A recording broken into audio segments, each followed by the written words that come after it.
అందరికీ నమస్కారం అండి. ఈరోజు మనం అబ్బూరి ఛాయాదేవి గారు రచించిన భారం అనే ఓ చక్కటి కథను విందాం. ఇక కథలోకి వెళ్దాం. నేను వాళ్ళకేం అన్యాయం చేశాను అని ఏడ్చింది అవని. అవని నా బాల్య స్నేహితురాలు. వాళ్ళాయన మా వారు ఉద్యోగరీత్యా ఈ నగరంలోనే ఉండటం వల్ల మా స్నేహం కొనసాగింది. అయితే తరచూ కలుసుకోవడానికి వీలు కుదరనంత దూరంలో ఉన్నాము. మొదట్లో తరచూ కలుసుకోగలిగినా ఇప్పుడు బస్సులో ప్రయాణం చేసేటంత ఓపిక లేదు. ఆటోలో ప్రయాణం చేసేటంత అత్యవసర పరిస్థితులు లేవు. రిటైర్ అయిన కొత్తలో బాగానే గడిచింది, కొంతకాలం దేనికి లోటు లేకుండా. అయితే బ్యాంకుల్లో వడ్డీ రేట్లు పడిపోయిన దగ్గర నుంచి ఖర్చులకి కొంచెం ముందు వెనక చూసుకోవాల్సి వస్తోంది. అనవసరపు భేషజాలకి పోకుండా ప్రతి విషయంలోనూ జాగ్రత్త పడవలసి వస్తుంది. ఫోన్లో మాట్లాడుకోవటం మానట్లేదు మేమిద్దరం. అదొక్కటే కదా మనసు విప్పి మాట్లాడుకునే మార్గం మిగిలింది. అవని ఇప్పుడు బాధపడుతున్నది కూతురు అల్లుడు ప్రదర్శిస్తున్న ధోరణి గురించి. అల్లుడు సంగతి మొదట్నుంచి తెలిసినా ఇప్పుడు మరింత బాధపడుతోంది. అవని భర్త రాజారావుకి పక్షవాతపు లక్షణాలు వచ్చి తగ్గి 2 నెలలు దాటాయి. ఇప్పుడు బాగానే తన పనులు తను చేసుకుంటున్నాడు. కాని ఇదివరకులా చురుకుగా వెళ్లి పనులు చేసుకోలేకపోతున్నాడు. ఇంట్లో పనులు, బయట పనులు అన్నీ అవని స్వయంగా చూసుకుంటోంది, అవస్థపడుతోంది కూడా. అవనికి ఒక్కర్తే కూతురు కుసుమ. అపురూపంగా పెంచి పెద్ద చేశారు. గ్రాడ్యుయేషన్ అయ్యాక బాగా చదువుకొని మంచి ఉద్యోగం చేస్తున్న యువకుడికిచ్చి పెళ్లి చేశారు. మాధవరావుకి తల్లి ఉంది.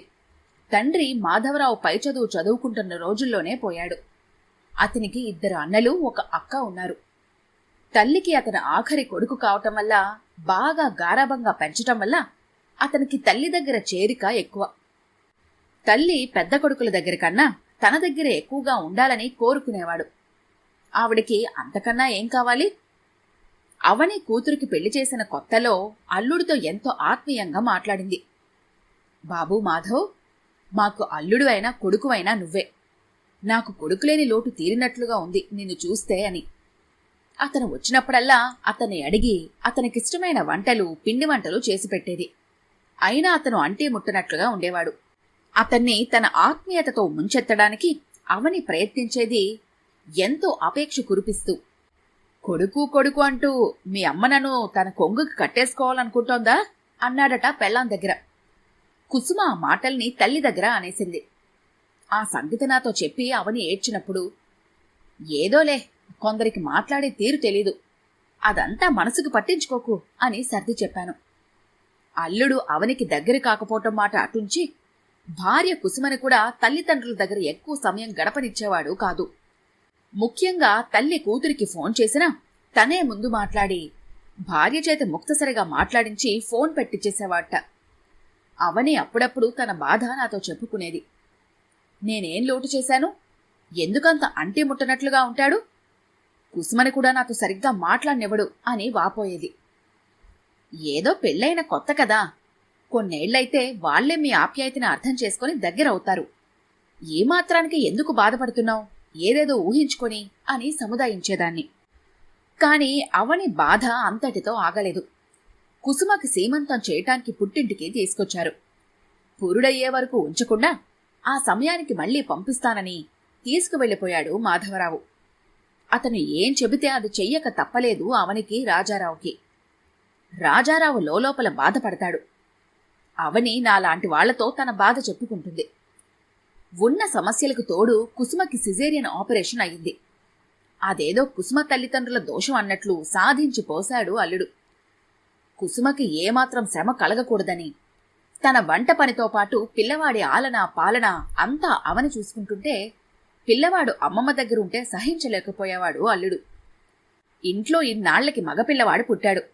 తనకి లేకపోయినా తన కూతురికి పుట్టాడని మురిసిపోతుంటే తన కొడుకు అమ్మమ్మకి ఎక్కడ దగ్గరవుతాడోనని గిలగిల్లాడేవాడు. పిల్లవాడు తన భార్య దగ్గరే ఉండాలనేవాడు. చివరికి పని మనిషిని ఏర్పాటు చేశాక కొంత స్థిమిత పడ్డాడు. పని మనిషి కన్నా హీనం అయిపోయానా?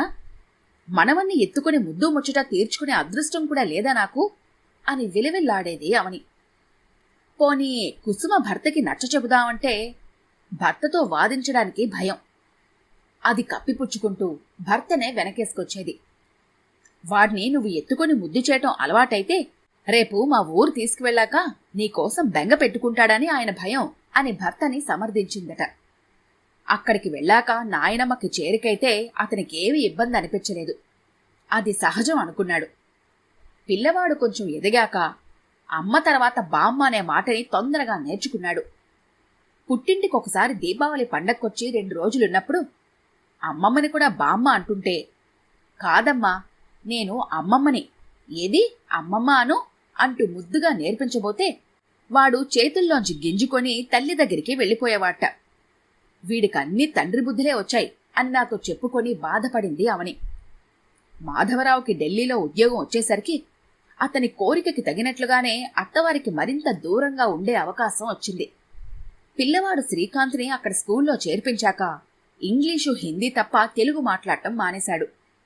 తల్లిదండ్రులిద్దరూ కూడా ముద్దుగా ఇంగ్లీష్లోనూ హిందీలోనూ మాట్లాడుతుండేసరికి వాడికి మాతృభాష పరాయి భాష అయిపోయింది. అమ్మమ్మ మరింత పరాయిదైపోయింది. మాధవరావు భార్యతోనూ కొడుకుతోనూ వరంగల్ వరకు వచ్చి తిరిగి ఢిల్లీకి వెళ్ళిపోవడమే గాని హైదరాబాద్ వరకు వచ్చేవాడు కాదు. కుసుమకు కూడా తల్లిదండ్రులు చూడాలని పట్టుపట్టే ధైర్యం లేదు. భర్త ఎంత చెబితే అంత. ఎక్కడున్నా వాళ్ళు సుఖంగా ఉన్నారు, అంతే చాలు అని సరిపెట్టుకున్నారు అవని రాజారావు. అయితే కొన్నాళ్లకు అనుకోకుండా కాశీ ప్రయాణం పెట్టుకున్నారు భార్యాభర్తలిద్దరూ. యాత్ర స్పెషల్లో తెలిసిన దంపతులు బయలుదేరుతుంటే వీళ్లు కూడా వెళ్లి చూడాలని ఉత్సాహపడ్డారు. వెంటనే అవని కూతురికి ఉత్తరం రాసింది. ఫలానా తేదీన బయలుదేరి ఢిల్లీ వస్తున్నాము. అక్కడ మీ ఇంటికొచ్చి కొద్దిసేపు ఉండి మళ్లీ కాశీకి వెళ్తున్నాము. తక్కిన వాళ్లతో కలిసి వీలైతే తిరిగొచ్చేటప్పుడు మీ ఇంట్లో దిగి తర్వాత ఢిల్లీ ఆగ్రావి చూసొస్తాము అని మళ్లీ ఫోన్ చేస్తానని రాసింది. ఉత్తరం అందగానే కుసుమ ఫోన్ చేసి, మేము ఆ సమయానికి ఢిల్లీలో ఉండటం లేదు. మా ఆయన హయ్యర్ ట్రైనింగ్ కోసం కలకత్తా వెళ్తున్నాడు. నన్ను శ్రీకాంత్ని కూడా తీసుకెళ్తున్నాడు అని చెప్పిందట. అయ్యో, రాక మీరు వస్తుంటే ఆ సమయానికి మేం లేకుండా అవుతోంది. నాకు చాలా బాధగా ఉందమ్మా. అలాంటి మాటలేవి మాట్లాడకుండా శ్రీకాంత్ ముచ్చట్లేవో చెప్పి ఫోన్ పెట్టేసిందట. ఆ విషయం ఎంతో బాధపడుతూ చెప్పింది అవని నాతో. నేను ఏమని సముదాయించను, వాళ్ళని ఏమని సమర్థించను. ఒక్కొక్కప్పుడు అలానే అవుతుందవని, అన్నీ మనం అనుకున్నట్లు జరగవు అని తాత్వికంగా మాట్లాడాను. విచారించి లాభం లేదు అన్నట్లు. తన అన్న పిల్లలతోనూ మనవలతోనూ అక్క పిల్లలతోనూ మనవలతోనూ ఉన్న సాన్నిహిత్యం తన సొంత కూతురుతోనూ మనవడితోనూ లేకుండా పోయిందన్న బాధ వదలటం లేదు అవనిని. మా కష్టసుఖాలు పంచుకోవటానికి ఇంకా ఎవరున్నారు అని బాధపడుతోంది తరచుగా. ఈ మధ్య రాజారావు ఆరోగ్యం దెబ్బతింది. ఉన్నట్టుండి పక్షవాతపు లక్షణాలు కనిపించాయట. తక్షణం అతన్ని ఆస్పత్రికి తీసుకెళ్ళింది అవని పక్కింటి వాళ్ల సహాయంతో. తర్వాత మాకు ఫోన్ చేసింది. ఆ రాత్రి కూతురికి ఫోన్ చేసి చెప్పిందట తండ్రి పరిస్థితి గురించి. కుసుమ కంగారుపడి తల్లికి మొదటిసారి ధైర్యం చెప్పిందట. వీలు చూసుకుని త్వరగా వస్తాం నాన్నగారిని చూడటానికి అందట.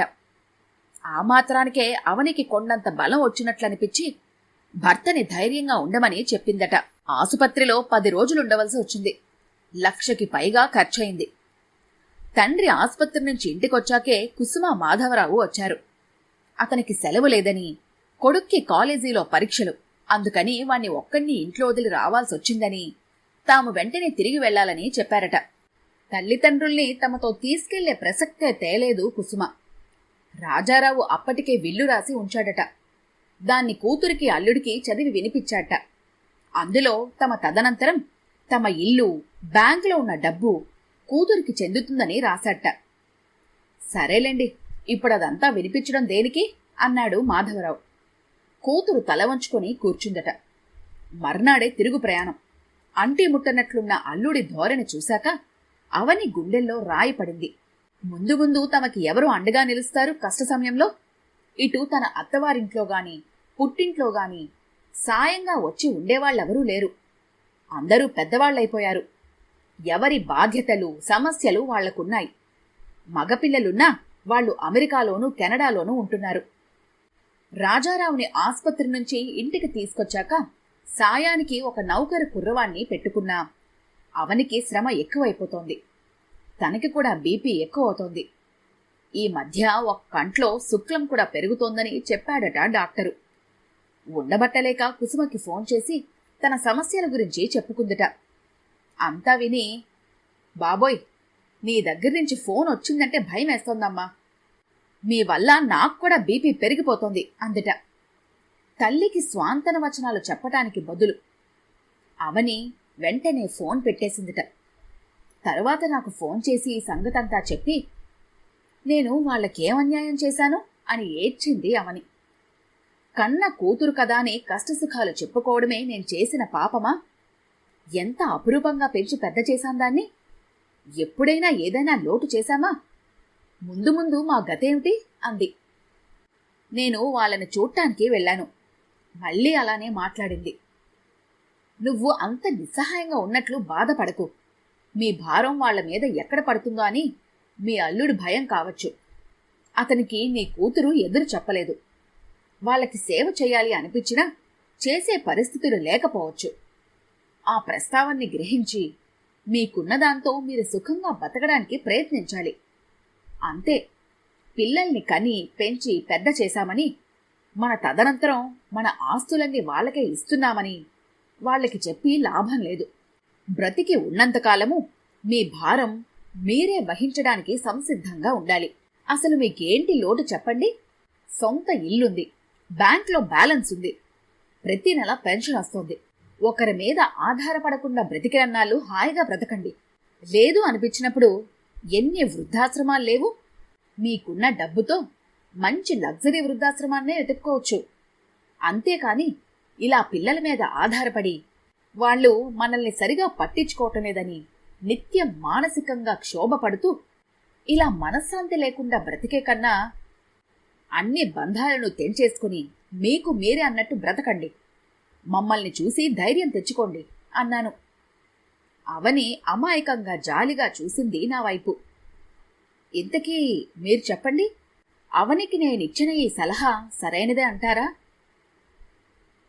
ఈ కథ కనుక మీకు నచ్చినట్లయితే లైక్ చేయండి, షేర్ చేయండి.